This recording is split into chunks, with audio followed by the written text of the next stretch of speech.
Good day, ladies and gentlemen. Welcome to The Leader's Edge. We're now on our season ender. This is season 5, episode 12. And the topic for today is leadership under pressure.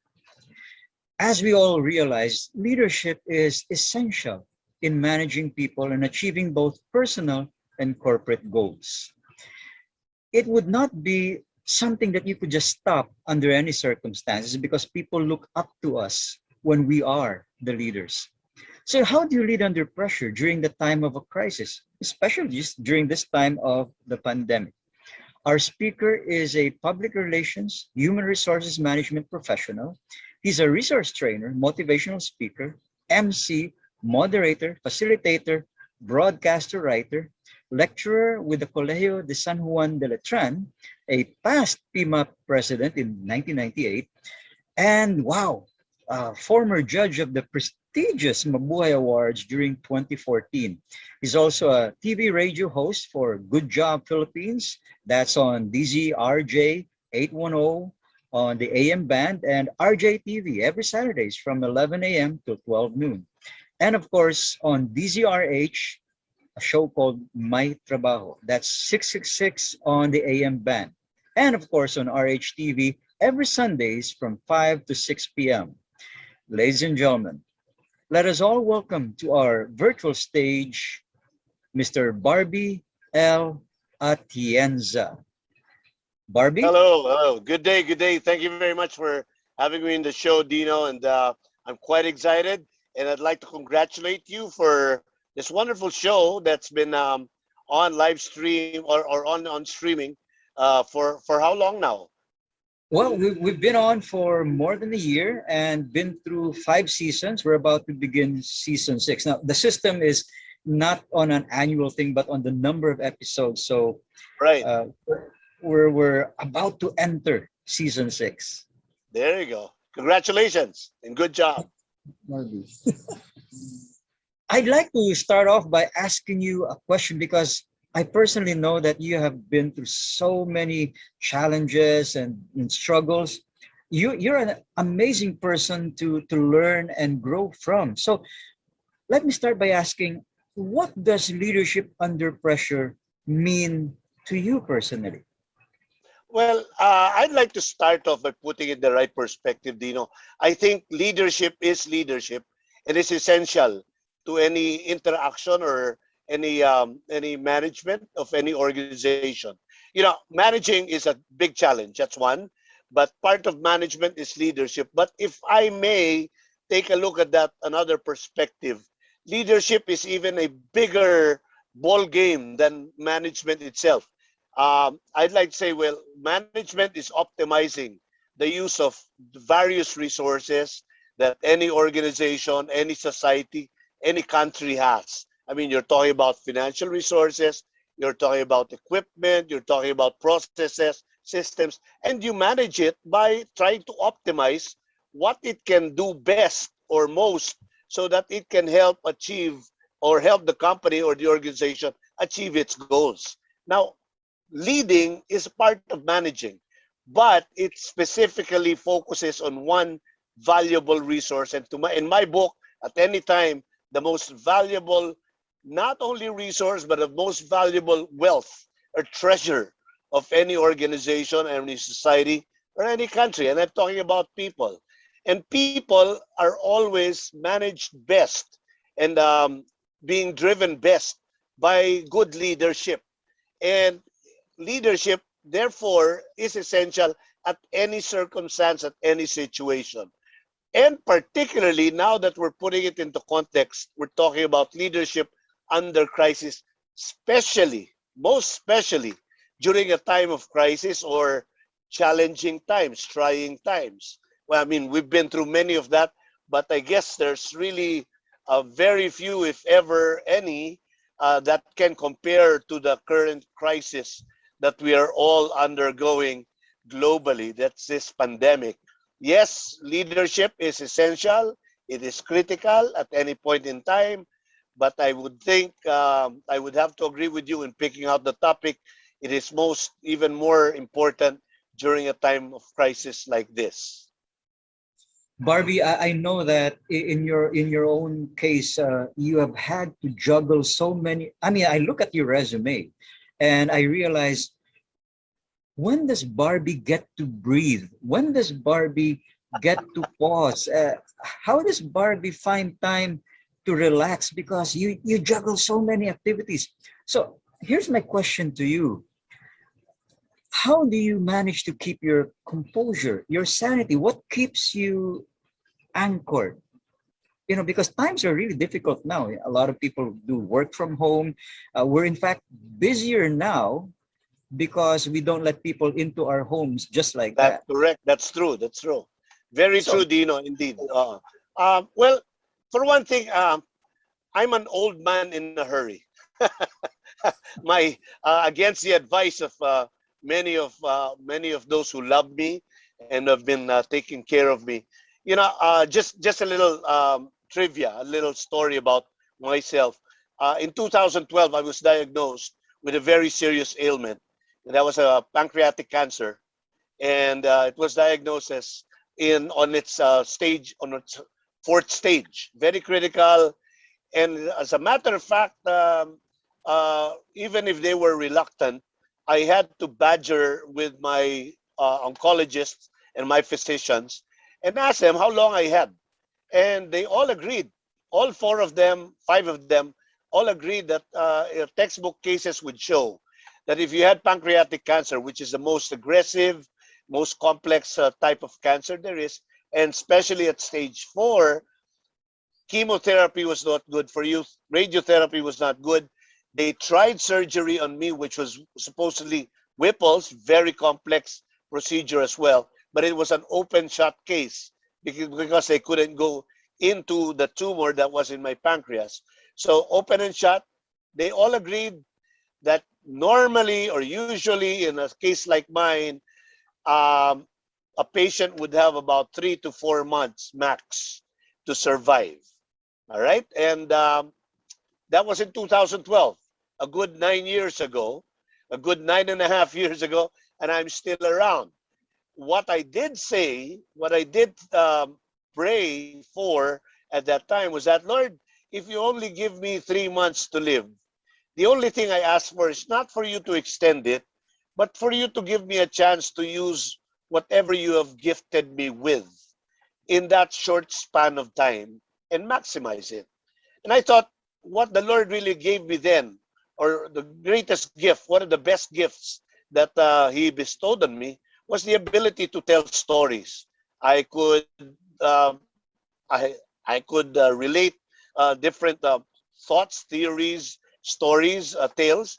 And what happened was being a good storyteller. I guess the Lord decided to give me a good story to tell.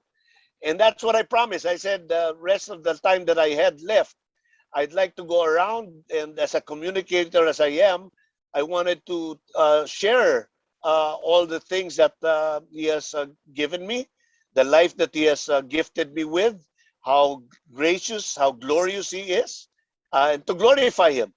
Because, well, I hate, well, I don't want to, not, I don't hate it, I love it, but I wanted to refrain from waxing religious or biblical about it. But, you know, the thing is, I've been through many things. I've been through corporate life, having been through 4 multinational companies and 2 local major companies.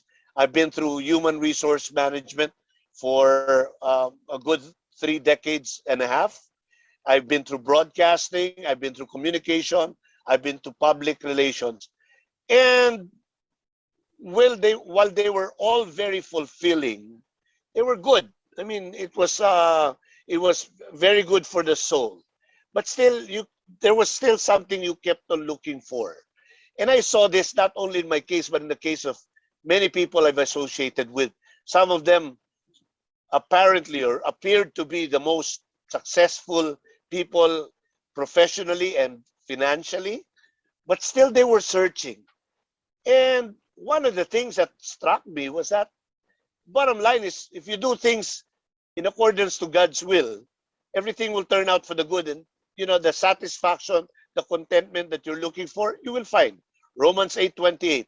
All things turn out for the good for all those who love God and do things in accordance to his will. And then I also asked, if I wanted to do God's will, I asked, what was God's commandment?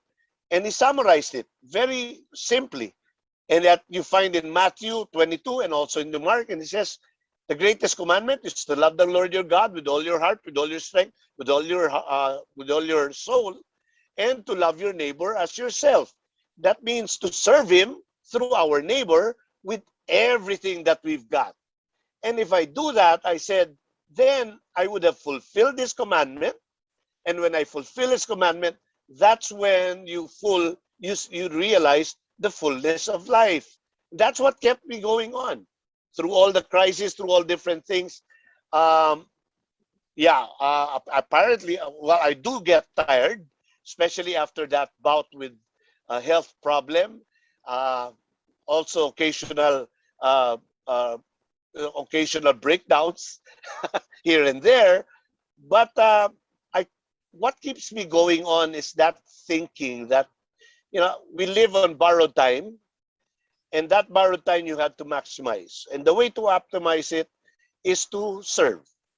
And the way to serve is to serve your brethren, your community, your company, your society, all in the name of God, knowing that when you serve your neighbor, you are serving God. When you love your neighbor, you're loving God. That's what keeps me going on. You know what, Barbie? I would like to say that it doesn't really matter what faith our viewers currently have. In a battlefield, there are no atheists. Everybody will Amen. sooner or later look for a greater power. And Yeah. that's what's coming across to me now as you shared your story, that your anchor, what kept you together through all these years, was a clear sense of purpose, a very compelling desire to make your life worth something, to mean something. So that, imagine that from the time that you were diagnosed and given such a limited amount of time, well, praise God, you're still here. Amen. Clearly, Amen. he must have a plan for you. That's right. That's right.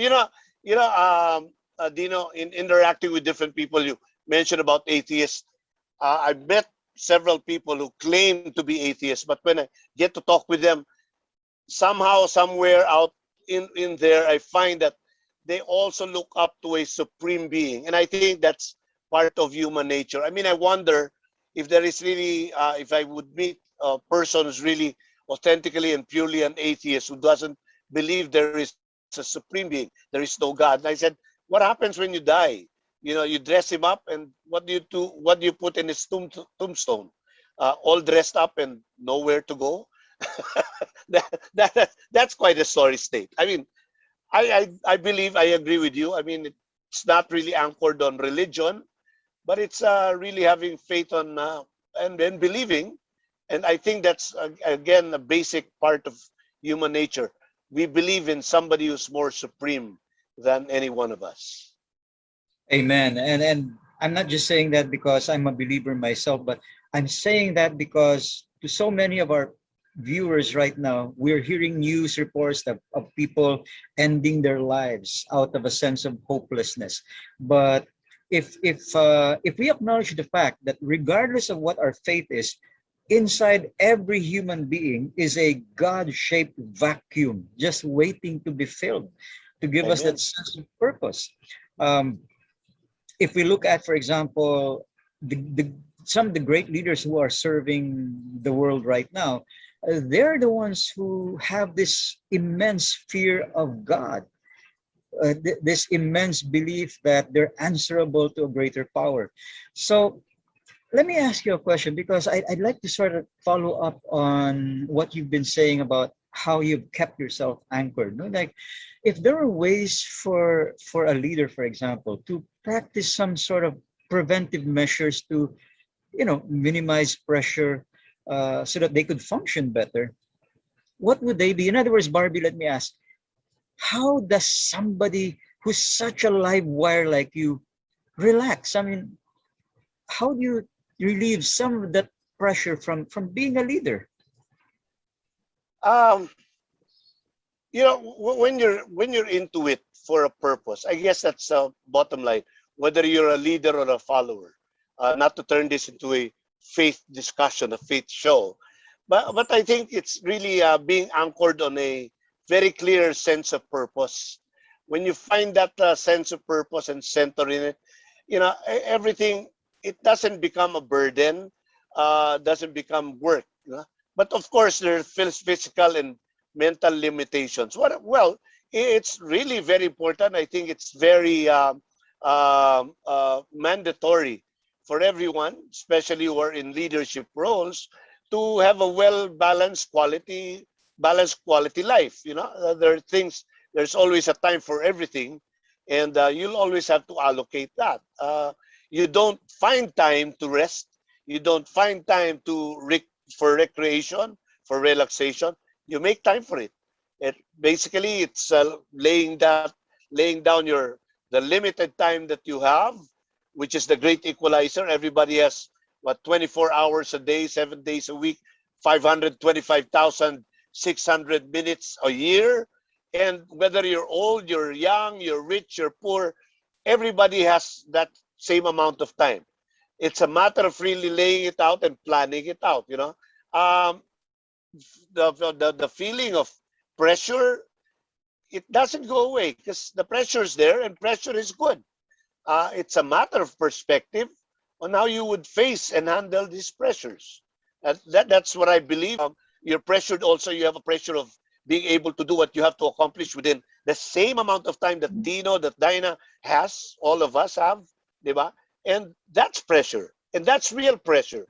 Now, the matter of how you look at it in perspective, how you look at it as which ones do you have to prioritize, which was to go first, which has to be given more time, more attention. And, you know, taking respite, taking time out, taking breaks is not, do not have to be the list of your priorities. It's also, you know, time for family, time to enjoy your children and grandchildren. By the way, I have a new grandchild just the other day. That's my 11th grandchild. So thank you to my son-in-law and my daughter, and of course, thank you, Lord. Anyway, and that's what I enjoy. I mean, it's not just physically resting. Kaya nga, well, I always believe as a human resource manager, I always have this keen attention on what leaders would refer to as rest and recreation, that you want to provide your people, but you also have to provide for yourself. But that term, rest and recreation, I always try to turn that upside down, and I say, no, it's not rest and recreation, it's recreation and rest. You know, you take a break, you take vacation leave, you go out there. What you want to do is enjoy the sun, the sea, or whatever. Now we're quite limited to that. You have your grandchildren, you enjoy your time with them, and then after that, you're physically tired, but you are psychologically and emotionally recharged. Now it's time for you to rest. So recreation comes first before the rest, and that's managing it. You know, that's maximizing the effectiveness and the efficiency of the human person, which leadership or leaders have to deal with all the time. Uh, what I'm getting from you, and I think our viewers will also understand it, is that it's really finding out what you enjoy doing, and then doing it so that it doesn't feel like it's work, so that the pressure can be managed. So that's And important. yeah, uh, but you know, I'm curious now, because you've been, as you say, in the corporate world. You've served in HR for quite a while, no? Is there somebody you look up to that you'd like to cite as, say, your inspiration for handling pressure while being a leader? Oh, there are a lot. Well, to name specifically would be a challenge, especially for this show. But I would say, I mean, a lot of course, management gurus, a lot of writers, a lot of authors that I've read and learned from, And not only them, but I think more than even them. Like some of my idols would be like Ken Blanchard, for instance, would be a certified idol for me as far as people management is concerned. But I would have to put him in the back seat to a lot of people that I've encountered, especially in PMAP, in the People Management Association of the Philippines, colleagues, peers, elders in the people management community that I have interacted with personally, and who have shared with me personal experiences in their own settings, which I found it more effective in trying in relating with, because it's not, it's not theoretical, it's not something from a distant culture. We're talking about here in the Philippines, we're talking about large, small, medium enterprises that they were into, and I know the environment that they were working with, and they faced it and they hacked it.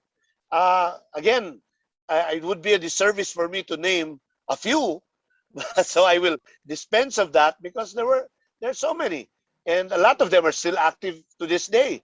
And I take my hat off to them, and I say they were some of the best teachers. Oh, of course, I will not discount the teachers that I've had in school, both in my college education and prior to that, and even in my graduate studies.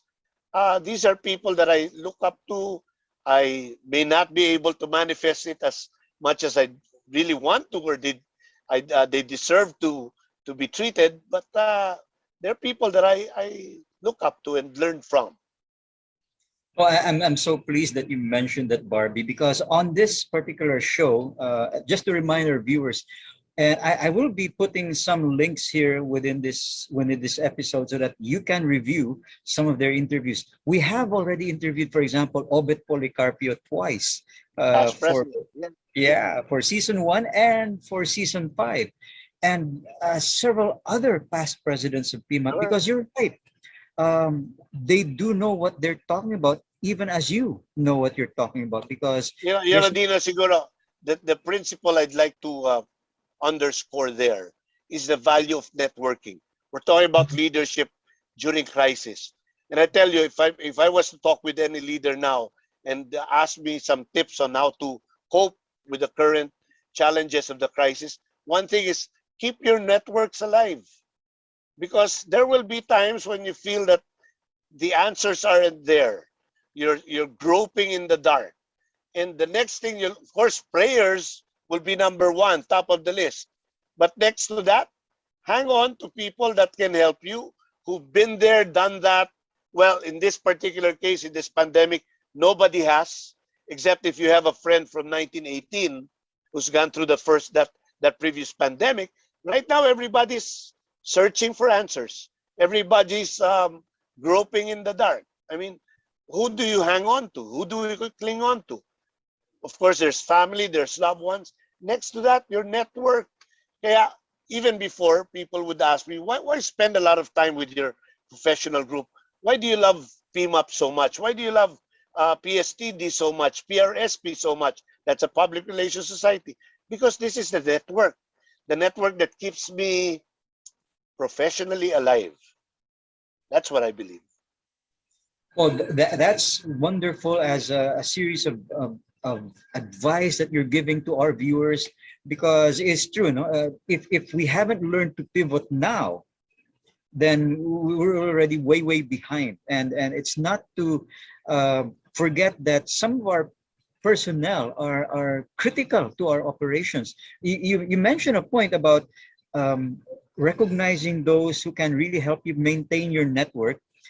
And I don't know, have you heard this from some of your colleagues, especially those of us who are a little bit on the elderly side, because we always used to think, oh, our people in sales and marketing, they're the most important guys. But this pandemic has made us realize our heretofore millennials are probably the most important people. The IT guys, the ones who are helping us to pivot, to go digital. We may have ignored them before, but not now. In your case, I'm just curious, Barbie, have you had to struggle with the pivoting, or was that a smooth experience for you? You know, I'm not a good proponent of the differences in generations. I think I always distinguish people in terms of their knowledge, skills, abilities, their attitude on an individual basis. I mean, the age doesn't dictate that. I've seen, if you're talking about, for example, taking specifically an example of being tech savvy. I've met 70-year-olds and senior citizens who displayed acumen in handling technology. And I've also seen some millennials who untypically, must add on, are not as technologically hot as the others. So I think, you know, especially well in terms of attitude, I think there are individual differences that are brought about by different factors, both environmental as well as uh, genetic, for example. No?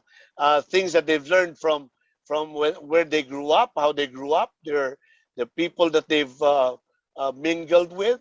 Uh, these are things that mold us.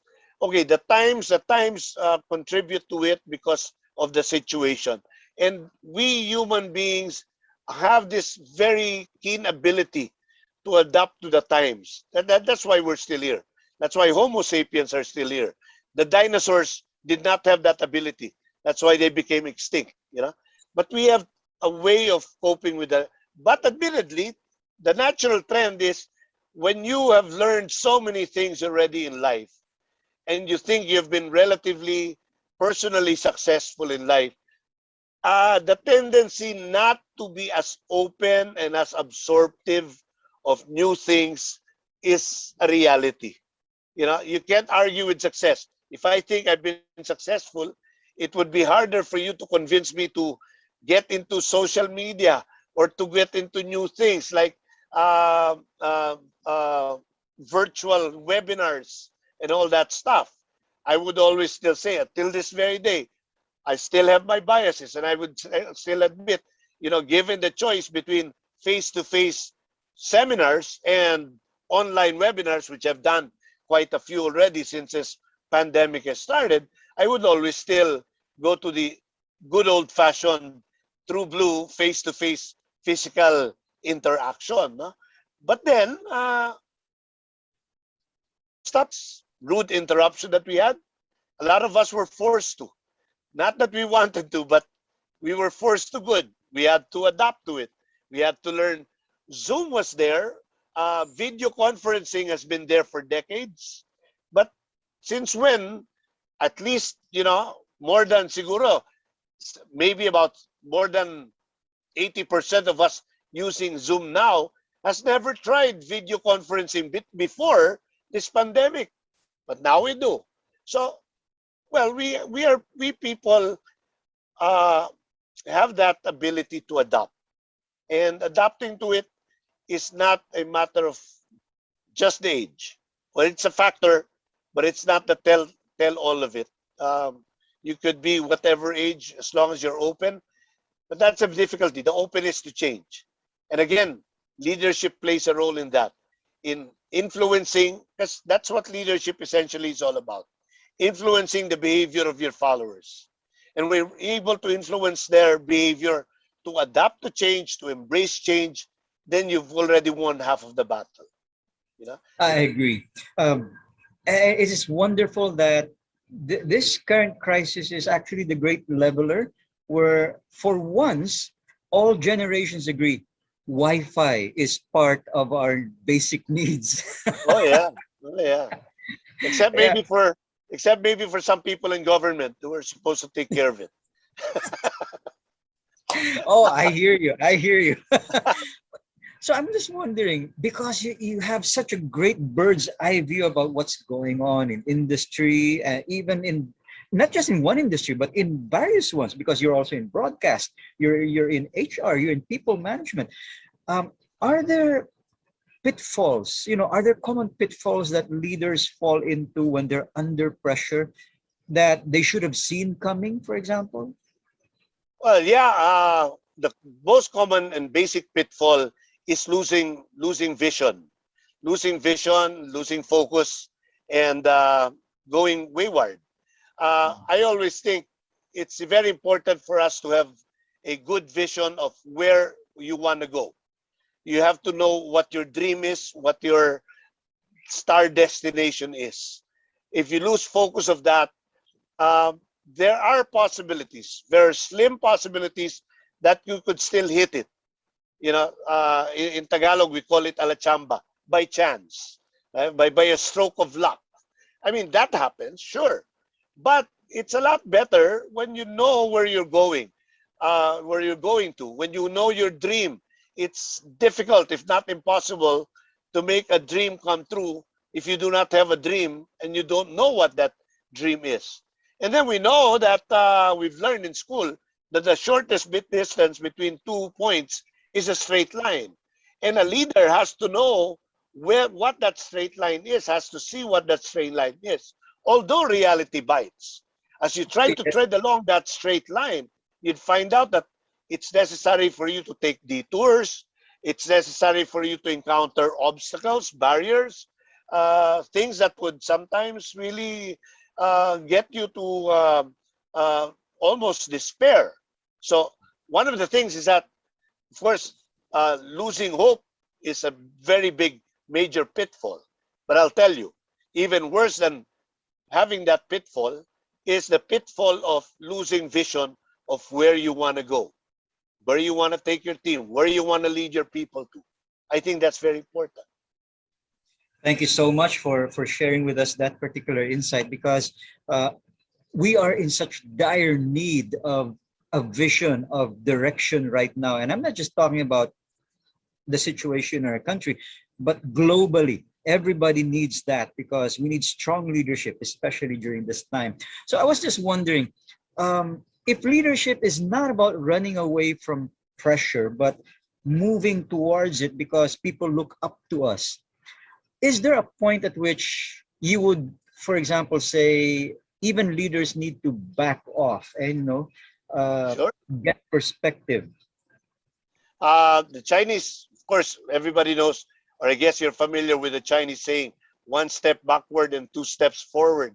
Sometimes the more prudent thing, the more courageous thing is to be prudent and try to back off. That's not always the case.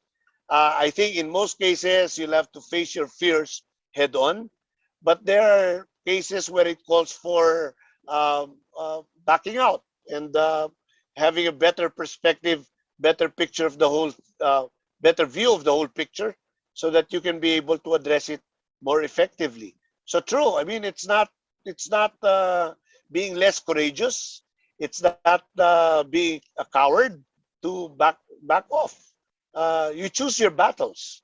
I think very important quality of a good leader is to be able to discern what the situation calls for at any given time. Indeed. And I was wondering, um, what advice would you have for, say, younger people who are getting the call for leadership? For example, one of the nice things about being at our age is that we have hindsight to look back on. I mean, like, for example, when did you know that you would be a good leader? I mean, how do we inspire our young people to step up and become leaders? I like the word that you use, the calling for a leader. I mean, can everybody become a leader? I think yes. Can everybody be a good leader? I don't think so. Uh, and there's a calling, and you have to be able to, again, discern it and recognize it if it's something that's really for you. I mean, I've also met some people who have been fairly or reasonably, at least in their perspective, become successful in life without taking on leadership role. I mean, they're happy with that. They're contented with that. They feel they've uh, they've they've made their life complete and made their God happy by being where they are. Uh, we cannot force it. But again, uh, we always believe in, the test of the pudding is in the eating. Unless you get into it, you'd never really know. Some people would say, there were no leaders in my family. We're all followers. We will all serving under follower status. But you'd really never know until you find out. You take a bite, you find out, and you'd see that you can go on. I'd rather say try it out, check it out, so that you have no regrets. The worst thing you could be in later on is to pass on these opportunities and then say later on in life, what what would have happened if I did? What if? Why not? Diba? Yeah, it could be something that's could be made available. Perhaps I couldn't say it's for everybody, but everybody can try and find out. Indeed. And just moving forward, are there any good resources that you could recommend for aspiring leaders? Like, for example, yes, we do have this show. It's called The Leader's Edge, and it's really to help future leaders become better at what they hope to be. But as a member of PMAP or a past president of PMAP, are there resources that PMAP, for example, offers Sure. for Yeah. leadership development? Of course. Well, PMAP itself has the Asian Institute of Human Resource Management, and there are hundreds out there who have offered their services to learn more about it. And I'd say, any opportunity to learn can never be a waste of time. It's always self development is very important. So my advice is that for you to learn more about leadership, whether you get into the leadership role itself or not, whether you encounter the opportunity to lead or not, whether you may find yourself needing to create that leadership opportunity for yourself, like putting up your own business. Learning is an absolutely a continuum. It never stops. And I'd say that's what you owe yourself. You have to keep on learning from different sources. If you can't afford paying for seminars, webinars that you have to pay for, there are free ones, especially nowadays. There are books, there are newspaper articles, magazines. Now it's a lot easier. There's YouTube, there's Google, something to learn more about. I think the bigger challenge is not the availability of learning opportunities, but it's your way of being able to recognize the applicability of what you pick up. You can learn a lot, and these are tools. And tools are only as good as how you use them. Once you've learned them, it's a matter of finding out how you can apply them and how you actually put them into practice. So learn. I have a good story about people getting into trouble because they've stopped learning, because they've already thought they've learned everything they have to. That's the secret of failure, when you stop learning. Can they reach out to you, for example, on LinkedIn? Are you there? You're on Facebook as well, I suppose? Yes, I'm in LinkedIn. I'm not very active in it.